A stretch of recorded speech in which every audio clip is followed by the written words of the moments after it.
Brigada Love Lines. Brigada Love Lines. May mga problema na minsan nahihirapan kang hanapan ng kasagutan. Mga tanong na puso lang ang makakasagot at mga sagot na puso lang ang nakakaintindi.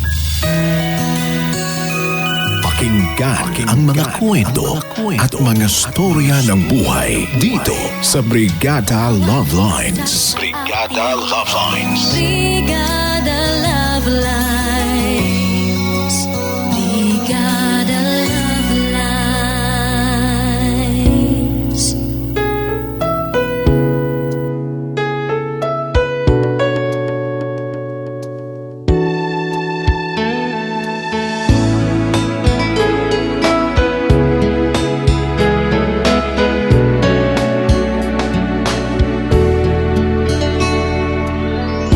Hindi raw talaga natin malalaman kung sino ang para sa atin. Iyon ang palaging sinasabi ng karamihan kapag naranasan na ang organic encounter. Yung tipong mamamangha ka na lang dahil yung taong makakasama mo sa habang buhay, minsan mo na palang nakasama sa isang lugar. O kaya naman, minsan mo nang nakasalubong. Estrangherong bahagyang nakangitian at yung taong hindi mo talaga akalain na iyong magugustuhan. Sa kwentong inyong mapapakinggan ngayong araw mga kabrigada, dito natin masasabi na talagang kahit sino ay pwede nating mahalin. Kahit pa yung taong sa tingin natin ay hindi po pwede. Dear Brigada Love Lines, good afternoon po sa inyong lahat. Just call me Leia. 33 years old, isang private school teacher dito sa Lipa City. Sa kasalukuyan po ay advisor ako ng grade 12 student. At sa 9 na taon kong nagtuturo, masasabi kong na-enjoy ko pa rin ang sinumpang trabaho kong ito. Halata namang talagang nag-e-enjoy ako, Brigada Love Lines, dahil inabot na ako ng 30 ng puro trabaho lang. Walang love life. Tampulan na nga po ako ng tukso ng mga co-teacher ko kasi 30 na nga ako, pero hindi pa rin ako nagkakaroon ng boyfriend. Sinubukan ko namang makipag-date noon. Kumilala, kahit pa yung mga dating app na yan, sinubukan ko na rin. Pero wala talaga. Mayroon din namang mga nagkakagusto sa akin. Ang kaso nga lang, hindi ko naman sila gusto.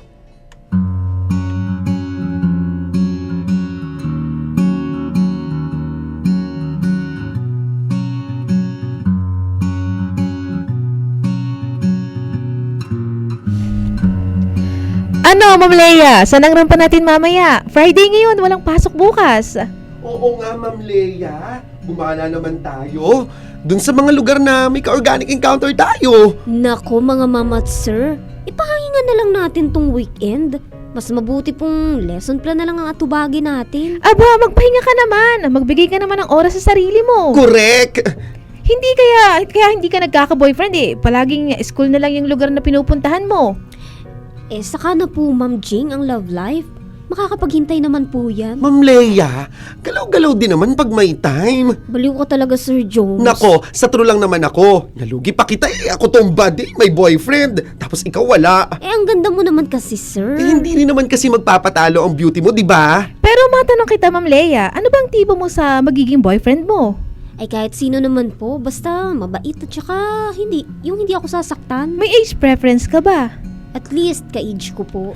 Tingnan ko nga sa pamangkin ko kung may mga mairereto ako sa'yo. Ako rin Ma'am Jing. Tanungin ko rin ang baby ko kung may mga kaibigan siyang utoko na walang jowa.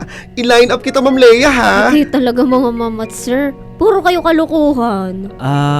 Excuse po ma'am sir. May dadalhin lang po sa table ni Miss Magtibay. Ano yun, iho? Project po. Nalit po kasi ako sa pupasa. Naku naman, to talagang si Rael, oh. Grade 12 na, late pa rin talaga magpasa ng mga project niya. Sorry po sir. Eh, bakit ka ba kasi na late? Galing pa po kasi ako sa training.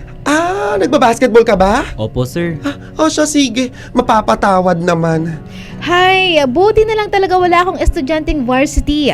Hindi naman pwedeng lagi na lang late at excuse sa klase. Ay sinabi mo pa Ma'am Jing. Buti po at hindi ko rin sila estudyante. Ay siya, ano ka mga ma'am? Tayo umuwi na, tapo na.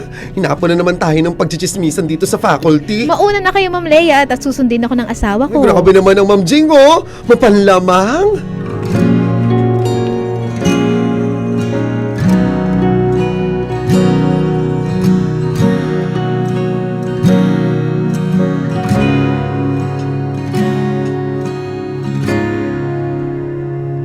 Ano pare, hahayaan mo na lang bang gagraduate ka ng walang jowa? Mahina ka pala eh. Huwag mo ko madaliin pare. 3 buwan pa bago tayo graduate. Marami ng babae nagkakagusto sa akin ah. Sos, marami nga. Kaso ikaw, iisa ang gusto. Yun pa ring ex mo. Pare naman, naka-move on na ako. Hindi na ako maghahabol dyan kay Erica. Dapat lang, may boyfriend na ulit yung tao. Kaya ikaw, magjowa ka na ulit. Saka na pag nakakita ng maganda. Sa kabilang seksyon, may maganda. Sino? Yung Angelica ang pangalan. Ayoko dun. Dati pa yung nagpapapansin sa akin. Hindi naman siya yung tipo ko. Ano? Nagbago na ba ang tipo mo? Di ko alam. Basta, huwag kang mag-alala. Sakto sa graduation natin, may jowa na ulit ako. Teka, Meron na ako sa'yo. Rael. Hindi ka ba attend ng training ngayon? Pas muna ako pare, parang magkakasakit ako. Magkakasakit raw. Sabihin mo, patama ka. Pasabi na lang kay coach siya. Bawal na ako sa susunod na linggo.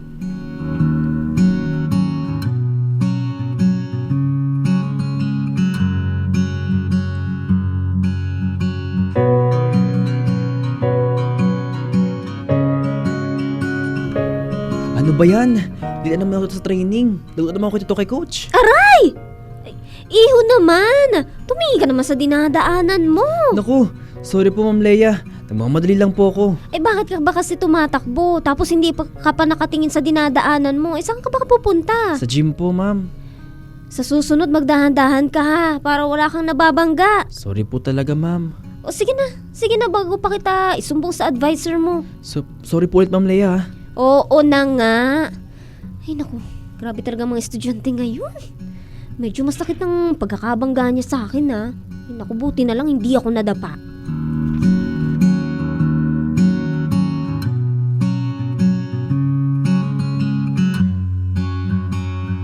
Hoy Rael, bakit ka nakatulala?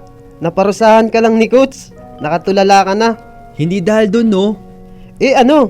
Bakit ka nakatulala dyan? Alam mo Dino, sa tingin ko may bago na akong liligawan. Wow, ang bilis naman yan. Parang 2 linggo pa lang ang nakalipas simula nung hamunin kita tapos ngayon, may nililigawan na agad? Oo nga, seryoso ko. Sino ba yan? Kaklase ba natin? Hindi. Sa ibang seksyon? Grade 12 din? Hindi. Sino? Grade 11? Lalong hindi. Ah, alam ko na. Hindi taga rito sa school. Taga rito siya. Sino? Dino, nagagandaan ka ba kay Ma'am Leia? Yung advisor ng... Yung advisor ba ng kabilang seksyon? Oo. Oo naman, maganda si ma'am. At saka maputi. Cute. Dati pa kasi akong gandang-ganda sa kanya. Tapos, wag mong sabihing... Nabangga ko kasi nung isang araw si Ma'am Leia. Nakaharap ko siya ng malapitan. Ang ganda pala talaga ng mukha niya. Anong ibig mong sabihin? Tinamaniyat ako kay Ma'am pare. Kay Ma'am Leia? Oo pare. Papaanong tinamaan? Teacher siya. Bawal yun. At saka ang layo ng edad nyo. 30 na raw si ma'am. Ikaw 17 pa lang. Hindi kayo pwede. Pwede yun. Gusto ko siya eh. Sa lahat ng nagustuhan mo, parang sa yung pinaka hindi pwede. Hindi naman natin siya teacher eh. Kahit pa. Dito pa rin siya nagtuturo at estudyante ka rin dito. Bawal yun. Eh di, saka ko siya liligawan kapag nakagraduate na tayo. Malapit naman na ang graduation eh. Seryoso ka ba? Oo nga. Bakit ba mo maniwala? Pero kasi pare, komplikado yan. Basta, decidido na ako. Aamin ako kay Ma'am Leia na gusto ko siya at pag-graduate natin, liligawan ko siya. Brigada Love Lines! Sa buong stay ko sa paaralan kung saan ako nagtuturo, matiwasay lang talaga ang buhay ko. Walang kahit anong distractions. Yun nga lang, wala ring love life. Kaya hindi ko talaga akalain na darating ang araw na may isang taong magpapapansin sa akin at aaminin na gusto niya raw ako.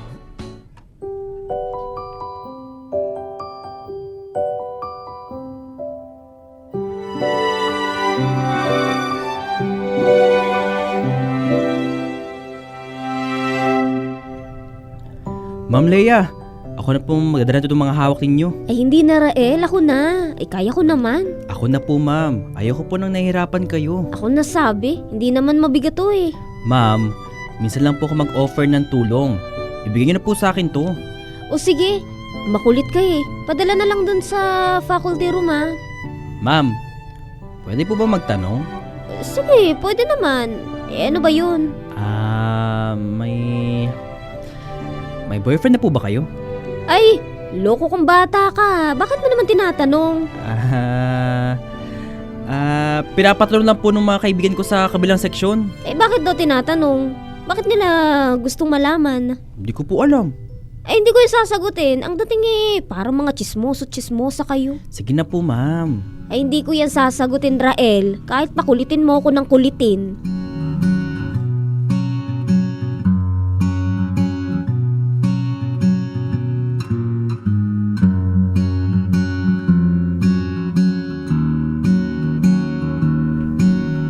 Ito naman, hindi mo man lang nalaman kung may jowa o wala si Ma'am Lea.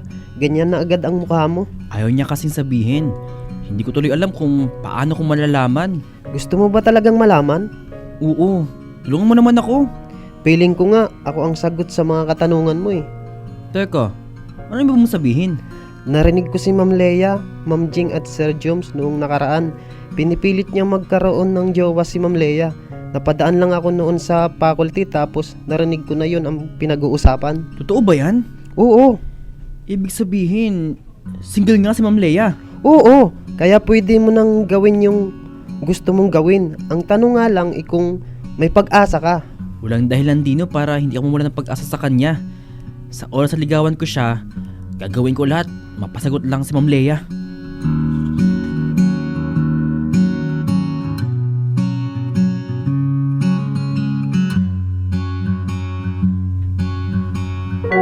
Ma'am Lea, pauwi na po kayo?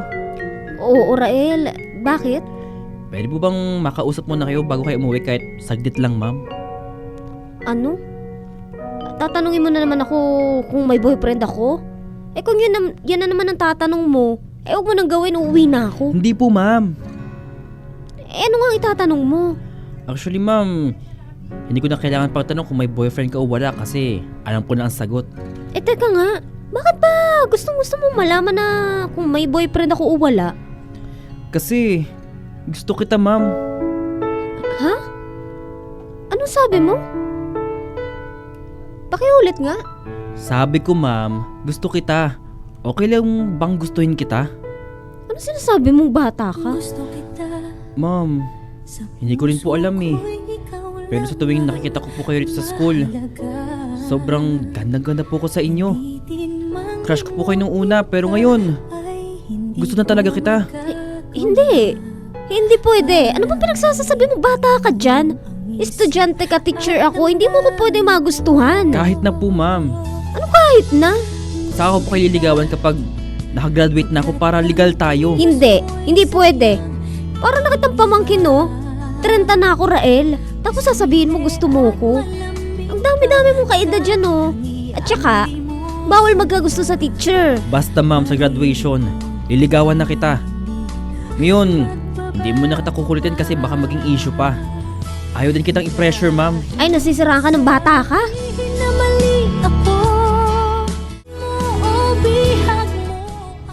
Paano ba yan, Ma'am Lea? Graduate na po ako. Gagawin ko na po yung promise ko sa inyo, ah. Anong promise ka dyan na sinasabi mo? Na liligawan ko na po kayo. Hoy, huwag kang maingay. Baka may makarinig. Akalain nila totoo. Totoo naman po talaga, mama. Wala po nagbago sa feelings ko simula nung una kong umamin sa inyo na gusto ko kayo. Kayo pa rin po nilalaman ng puso ko. Ay, Diyos ko, ano bang gagawin ko sa yung bata ka para tumigil ka? Ma'am Lea, wala po kayong kailangang gawin. Basta, hayaan nyo lang po akong ligawan kayo kasi hindi naman ako estudyante dito sa school. Rael, makinig ka nga sa akin. Hindi pwede. Ilang beses ko bang sasabihin na hindi pwede? Pero Ma'am Lea, gusto kita eh. Ngayon palang itigil mo na yan. Kalimutan mo na yung nararamdaman mo para sa akin. Mabuti na nga rin siguro na graduate ka na para wala ka na rito sa school at hindi mo na ako makikita. Makakatulong yun para makalimutan mo na yung nararamdaman mo. Ayoko, ma'am. Ayokong kalimutan. Nagsisimula pa nga lang ako, binabasad mo naman ako kaagad eh. Oo, kasi yun ang dapat kong gawin. Sorry, Rael, pero ituon mo na lang ang sarili mo sa iba. Magkukulehiyo ka na. Doon ka na lang mag-focus. Mas mahalaga yun.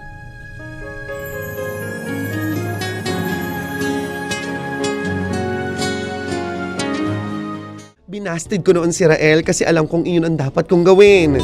Hindi kami pwede. Yun ang tanging paniniwala ko. Pero hindi ko rin alam kung anong meron sa kanya at sobrang niyang kulit pagkatapos nga niyang makagraduate. Hindi kasi siya tumigil ng pangulit sa akin. Ang sabi niya ay in love na raw siya sa akin. Palagi niya pa rin akong chinachat at tinatawagan kahit na hindi ko naman siya sinasagot. Pumupunta at bumibisita siya sa bahay kahit hindi ko siya pinapapasok sa loob. Grabe kong mag-effort sa pagbibigay ng gifts. At kahit sa labas ng school, nandun din siya minsan para lang daw makita niya ako. Lumipas ang 1 taon at hindi nawala ang lahat ng effort sa akin ni Rael. Kahit na hindi pa rin ako pumapayag sa kagustuhan niya na ligawan ako. Hanggang sa dumating ang pagkakataon na nagkaroon ako ng turning point kung bakit ko rin nasabi na nagugustuhan ko na pala siya. May pagkakataon kasi na halos 2 weeks siyang hindi nagparamdam. Yun pala, naging busy siya sa pag-aaral niya tapos nagkasakit pa siya. Hindi ako mapakali noon, Brigada Love Lines. Ramdam ko na hinahanap-hanap ko ang presensya niya. Hinahanap ko ang pangungulit niya, ang oras niya para sa akin, ang mga binibigay niyang regalo, at ang mga biglaang pagpapakita niya kahit nasa school ako. Yung kabuuan niya, Brigada Love Lines, sobrang namimiss ko yun. Kaya naman, isang araw...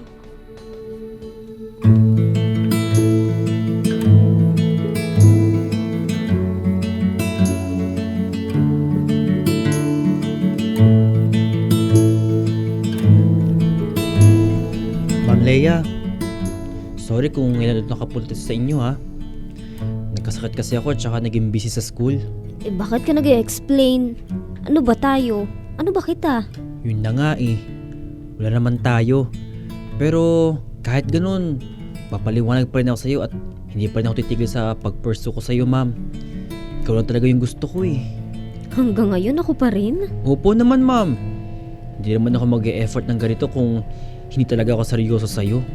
Pero, paano na lang yung sasabihin ng iba? Na yung kagaya mong bata pumatol sa akin na 30 na. Bakit ka naman po iisipin na sasabihin ng iba? Ang mahalaga naman po ay yung totoo yung naramdaman ko. At kahit anong mangyari, hindi kita sasaktan, ma'am. Totoo ba yan? Oo naman po. Totoong totoo. Alam mo ba, Rael? Sa loob ng 2 linggo na hindi ka nagparamdam sa akin, doon ko na-realize na gusto na rin nata kita eh.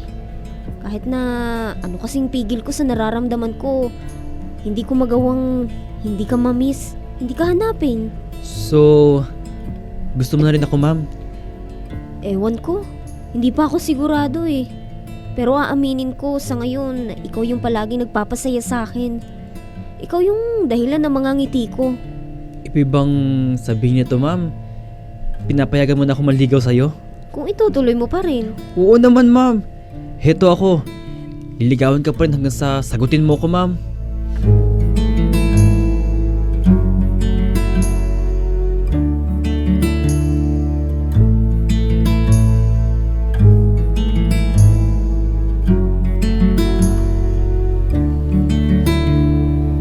Siya ano mga ma'am, mauna na ako sa inyo ha. Nandyan na kasi ang sundo ko, bukas na lang ulit. Sige po, Sir Joms. Excuse po. Aba, sino nga bata ito? Rael po. Ay, oo nga, si Rael ka nga. Anong ginagawa mo rito sa school? Hapon na, wala namang office na. Kukuha ba ng TOR? Hindi po. Bakit ka nandito? Susunduin ko lang po ang girlfriend ko. Teka. Tama bang narinig ko? Girlfriend? Girlfriend? Sino? Wala namang estudyante rito, iho. Mga ma'am, sir, alis na rin po ako. Nandiyan na po pala yung sundo ko. Sundo? Huwag mong sabihin si Rael ang sundo mo, Ma'am Leia. What is the meaning of this, Ma'am Leia? Ma'am Jing, Sir Joms, si Rael nga po pala, boyfriend ko. What? Totoo ba? Opo. Sige po, mauna na po kami. Bye po, Ma'am Jing, Sir Joms.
Brigada Love Lines!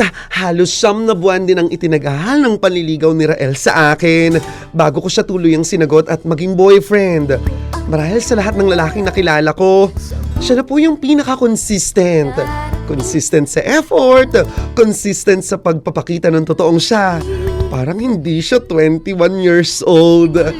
Oo, alam kong malayo ang agwat ng edad naming dalawa. 21 siya ngayon at ako naman, 33 na. Pero kahit kailan, hindi naging hadlang ang edad namin para maging maganda ang aming relasyon. 2 taon na rin po ang relasyon namin ni Rael. Ito ako at teacher pa rin, habang siya naman malapit nang makagraduate sa kolehiyo. Hanggang ngayon po, tampulan pa rin ako ng tukso na mahilig raw ako sa bata. Pero yun yung tukso na sa akin ay totoo. At nag-e-enjoy naman talaga ako. Marami rin namang nagsasana all. Sana all raw, bata ang jowa. Brigada Love Lines! Hanggang dito na lamang po ang aming love story ni Rael. Sana po ay na-inspire kayo at nag-enjoy sa pakikinig. Maraming salamat. Brigada yours, Leia.